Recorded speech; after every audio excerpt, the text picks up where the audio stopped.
My husband missed Christmas with our kids to cover a shift for a sick coworker. He texted, "Don't wait up." But something didn't sit right. So I brought the kids to his job to surprise him with cookies. His manager looked confused and said, "He's not scheduled today." I drove around until I saw his car at a hotel.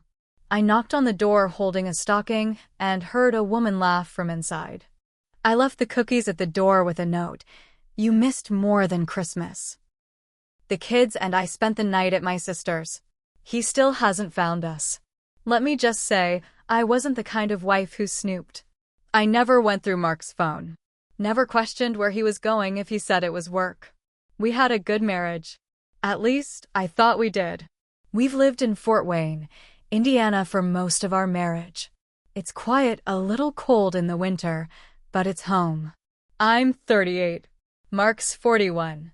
We've got 2 kids, Lucas is 9 and Sophie is 6. Good kids. The kind that still believe in Santa and leave milk out on Christmas Eve. So when Mark texted me around 2 p.m. on Christmas Eve and said, "Covering for a sick coworker tonight. Don't wait up," I believed him. I was disappointed. Yeah, but it wasn't like him to miss Christmas. Never had before. He loved Christmas morning with the kids. Or, he used to. I wrapped the last few gifts and told the kids Daddy had to help someone who was sick, so he might not make it in time for Santa. Lucas looked confused. Sophie pouted. I kept smiling through it. Tried to keep the magic going. But the whole night, something just didn't feel right. I couldn't shake it. Around 8 p.m., Lucas brought me a plate of cookies he decorated. "These are for Daddy," he said. "We should take them to him at work." I hesitated. I didn't want to embarrass Mark or overstep. But the kids were excited. They wanted to surprise him. I packed up the cookies, grabbed the handmade stocking they made together, and bundled them into the car. The warehouse was only 15 minutes away. His manager, Rob, answered the door. He looked tired and confused. "He's not on the schedule tonight," he said. I stared at him. He said he was covering a shift for someone sick. Rob shrugged. "No one called off. We're fully staffed tonight." I thanked him and walked back to the car, trying to keep my voice steady. My heart was pounding. I didn't know what to think. I told the kids we were going on a little Christmas adventure. They were giggling in the back seat. I was driving aimlessly, scanning the streets for any sign of his car. It took almost 45 minutes. But I found it. A blue Hyundai Sonata. Parked outside a cheap motel near Coliseum Boulevard. Room 214. My hands were shaking as I parked across the lot. The kids had fallen asleep in the back. I didn't wake them. I just told them I'd be right back and locked the doors. I walked up to the room with the plate of cookies and the stocking. I could hear a TV on inside. Laughter. Not his. A woman. I knocked. Nothing. I knocked again. Then I heard it. A woman's voice, laughing louder. Then a soft shoo and footsteps. I didn't stay. I placed the cookies and stocking on the doorstep, pulled out a pen from my coat, and wrote on the back of the paper plate, "You missed more than Christmas." I left. Drove straight to my sister's place on the south side. She didn't ask questions. Just let me in. Helped me carry the kids inside. Mark still hasn't called. It's been 3 days. He has no idea where we are.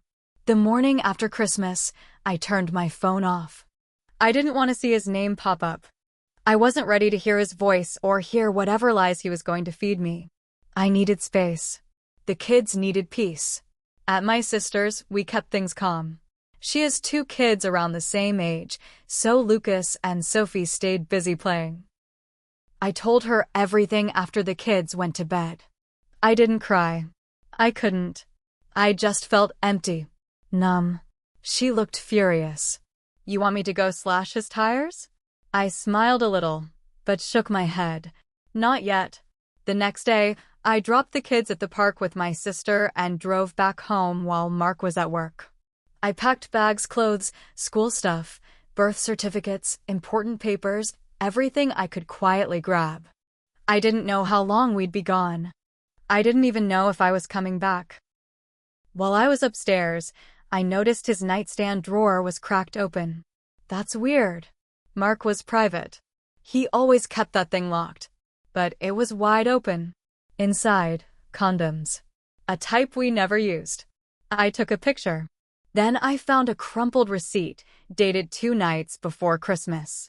Dinner at an Italian place we hadn't been to in years. 2 entrees, 2 drinks, dessert. His signature at the bottom. He'd been dating her for a while. I found a red hair on his pillow. I have brown hair. My sister's a brunette. This wasn't mine. I took more photos. I didn't know what I'd do with them yet, but I wanted the truth backed up. That night, I logged into our joint bank account from my sister's kitchen. Mark always handled our finances. I trusted him, but when I looked closely, I saw charges I didn't recognize. Hotel stays, restaurant bills. One charge at a jewelry store just 2 weeks ago. The transaction was still pending. I called the store, pretending to be him. Said I lost the receipt and wanted to confirm what he ordered. A gold bracelet, the lady said, with the engraving, "Always Us." Want me to resend the receipt? No, I said quickly. Thanks. I felt sick. I thought about canceling the order. Or intercepting it. But I had a better idea. Later that night, while the kids were asleep, I created a fake email. I used it to message the woman. I had her name now, saw it on the restaurant receipt. Amber. I wrote. Amber, just wanted to let you know the man you spent Christmas with left behind 2 kids and a wife of 12 years. He told us he was working that night. Hope the bracelet is worth it. No response. Yet. The next day, I filed for a temporary custody order. I told the court he was unstable, lied about work, and had been cheating. I gave them everything I had, photos, receipts, the motel address. They gave me temporary full custody. He wasn't allowed to contact the kids until we had a court date. He still didn't know where we were. That weekend, he showed up at my sister's house. He banged on the door like a lunatic. I know you're in there. We didn't answer. My sister called the cops. He sped off before they got there. Later that night, I got an email from Amber. It was short. I didn't know. I'm sorry. I didn't answer. A few days later, I got a message from one of Mark's old coworkers, Jessica. We weren't close, but she had always been polite when I'd met her at work events. Her message read, "Hey, I don't mean to stir anything up, but I think you should know something. Mark didn't just cheat on you with Amber. She's not the only one." My heart dropped. Jessica told me that Mark had been sleeping around for months, possibly longer. Different women. Sometimes women from the warehouse. One of them was a married woman, Tina, the 3rd shift assistant manager. Another was a single mom from the gym. I sat at my sister's kitchen table, just staring at the screen, my mouth open. She added, "I didn't say anything before because I didn't know for sure. But I saw him leave with Amber a few times. And Tina bragged about him once, thought it was funny. I didn't. I thought you deserved better." I thanked her. Told her I appreciated her honesty. I felt like my stomach had been ripped out. Everything I believed about my marriage was a lie. That same day, my sister answered a call from our neighbor. He said Mark had been knocking on doors, asking if anyone had seen us. Said he was acting weird, pacing, crying in his car. Then he did something I didn't expect. He emailed me directly. No excuses. No fake apologies. Just this. I messed up. I don't know why I did it. I miss the kids. I miss you. Please come home. I'll do anything. I didn't reply, but I saved it. Instead, I sent the screenshots of his infidelity, the receipts, the bank charges, and the email to my lawyer. She added it all to the file. And then I had an idea. I contacted Amber again. "If you're really sorry, I need your help." She agreed to meet me at a coffee shop. She looked wrecked. Her eyes were swollen, like she hadn't slept. She said she felt awful, like she'd been used. She had no idea about me or the kids, but what she said next made my blood go cold. He told me his wife died. I stared at her. What? He said he lost his wife to cancer 2 years ago. Said he was raising the kids alone, that he still wore his ring because he wasn't ready to let go. I almost threw up. Amber showed me texts. Photos he had sent her, none with the kids. Nothing of our house. Always hotel rooms or coffee dates. The man I'd known for 12 years was a complete stranger. Then she showed me something else. An audio recording. I recorded him one night, she said. He was talking about work, and I hit record because he was saying shady stuff. She pressed play. I heard his voice. They don't check inventory like they used to. You skim a little off the top every week, no one notices. Bonuses are crap anyway. I got kids to feed. I sat back in my chair. He wasn't just cheating. He was stealing. From his job. Amber handed me her phone so I could send the audio clip to myself. My hands were trembling. I'd gone from discovering infidelity to uncovering possible theft from his employer. This wasn't just about heartbreak anymore. It was about what kind of man my children's father really was. Before I left the coffee shop, I asked Amber one last question. Do you still love him? She didn't answer right away. She looked down at her hands and shook her head slowly. No. I feel stupid. He used me. Lied to me. I thought I was helping a widower heal. I feel sick. That night, I couldn't sleep. I kept picturing Mark lying to both of us. Me, his loyal wife. Her, the woman he seduced with a fake tragedy. I decided to report him. The next morning, I called the warehouse's HR department. I didn't give my name, just said I was aware of an employee who had been skimming products, possibly reselling. I sent them the recording from a throwaway email address. By the end of that day, Mark was suspended. He texted me, "Did you do this? You've already taken the kids. Now my job too? What's left?" I didn't answer. The next day, I got served at my sister's place. Mark was trying to file for joint custody. Said I had kidnapped the kids and was interfering with his relationship with them. My lawyer laughed when she read the papers. He's flailing, but we'll handle it. It wasn't just that he was trying to force his way back into the kids' lives. He was also demanding access to our bank accounts again, accounts I had frozen after I discovered all the sketchy spending. He thought I'd roll over. Thought I'd be scared.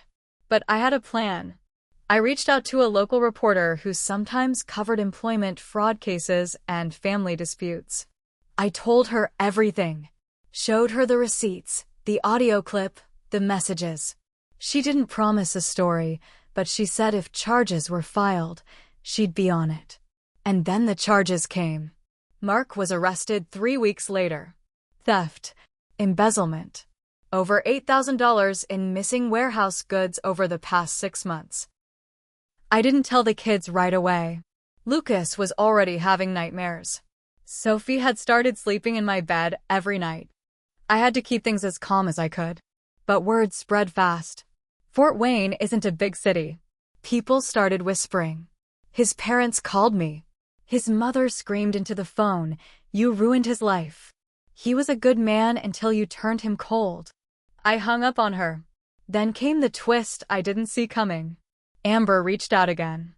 This time with a copy of a paternity test. Mark had a third child. A toddler. A boy. The mother? Tina, the assistant manager from his job. She had kept it quiet. Told him he didn't need to be involved. But once she heard he was in legal trouble, she demanded child support. Filed the paperwork. I stared at the photo she sent of the boy. And there it was. Mark's exact eyes. When I saw that photo of the boy, the same blue-gray eyes Mark had, I felt something inside me go numb. Not because of the child. He was innocent. But because the man I had built a life with had hidden this for over a year. I called my lawyer immediately. "There's another child," I told her. With one of his coworkers. I just got the paternity confirmation. There was a pause. Then she sighed. It actually helps your custody case. The courts don't look kindly on secret families. It wasn't about winning anymore. It was about making sure my kids didn't grow up around someone who could lie that easily. Who could pretend to be working late while living a double or triple life. Mark's court hearing for the theft charges was coming up. The company had pressed full charges. I didn't plan on going, but then Lucas overheard a phone call and asked, "Is Daddy going to jail?" I froze. I wanted to lie, to soften it. But I looked him in the eye and said, "He made some bad choices, buddy. Grown-ups go to court when that happens." He didn't say anything. He just nodded and went back to his Legos. The night before the hearing, Mark sent me a voicemail. I didn't listen at first, but curiosity got the best of me. His voice was tired, weak. "I don't know who I am anymore. I don't know why I did any of it. I messed up everything. I lost you, the kids, my job. I have nothing left." Then a pause. "If I disappear, I'm sorry." I sent it to my lawyer and asked her to notify the judge, just in case. The next morning, Mark didn't show up to court. A warrant went out for his arrest. It took them 2 days to find him holed up in a motel off Route 30. Same chain as the one from Christmas. He wasn't dead, just drunk and passed out. After that, the courts moved fast. I got full custody. He was denied visitation until he could prove sobriety, stability, and complete a parenting program. He didn't fight it. He didn't have the money to fight anything anymore. I finally told Lucas and Sophie that we were moving. My sister had found us a rental house on the edge of town. Far enough away that he wouldn't drive past it. Close enough that the kids could stay in their school.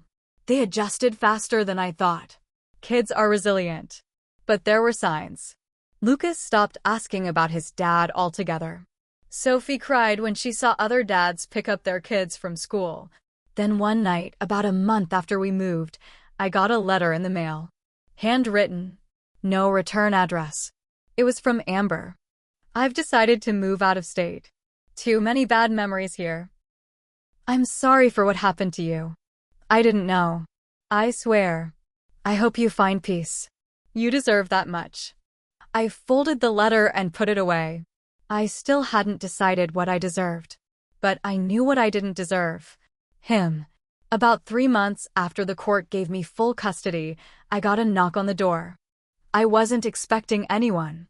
I looked through the window and saw him, Mark. He looked thinner. Unshaven. Hollow. I almost didn't answer. But I did. "What do you want?" I asked through the screen. He didn't look angry. He looked broken. "I just wanted to say goodbye," he said. "I'm leaving town." I stepped outside, closed the door behind me. I didn't want the kids hearing. "Why are you here?" I wanted to see them, just once. Not to take them. Just to say I'm sorry. "No," he nodded, like he expected it. "I lost everything," he said. "The job. The other women. They're all gone." Amber left. Tina filed for support and blocked me. "I've got nothing." "You had everything. A wife. Kids. A life. You destroyed it." He looked down. "I know." Then I said something I never thought I'd say. "I let it happen too." He looked up, surprised. "I trusted you too blindly," I said. "I didn't ask questions when I should have. I let myself ignore the signs. That won't happen again." He swallowed hard. "I was sick. Still am." "No, Mark. You were selfish. And maybe you still are." He nodded, tears in his eyes. "Can I give them something?" I paused. Then said, "Leave it in the mailbox." He pulled out 2 envelopes. One said Lucas, the other said Sophie. He put them in the mailbox and walked away without another word. He left town the next day. Later that week, I opened the letters before the kids could. I had to make sure they were safe. Inside were simple notes. Apologies. Crayon drawings he must have made trying to connect in the way they used to do with him. And 2 old photos, one of each kid on their first Christmas, held by him. I almost cried. But I didn't. I burned the letters. They didn't need memories from a man who chose motels and lies over Christmas with his children. That weekend, I mailed the bracelet he bought for Amber to his mother, no note inside. Just the engraving visible, always us. She posted a photo of it on Facebook later that day, captioned, "He still deserves love." I commented one line, "He had it." He threw it away. Then I blocked her. I started therapy a few weeks later. For myself. For the kids. We needed to rebuild, not just recover. Lucas asked me once, "Is Dad dead?" "No," I said. "But he's gone." And that was the truth. He didn't die. He just disappeared into the mess he made. And we didn't follow him. We moved forward. We survived. And every Christmas now, when we hang stockings and bake cookies, we do it knowing we'll never again be fooled by someone who tells us not to wait up.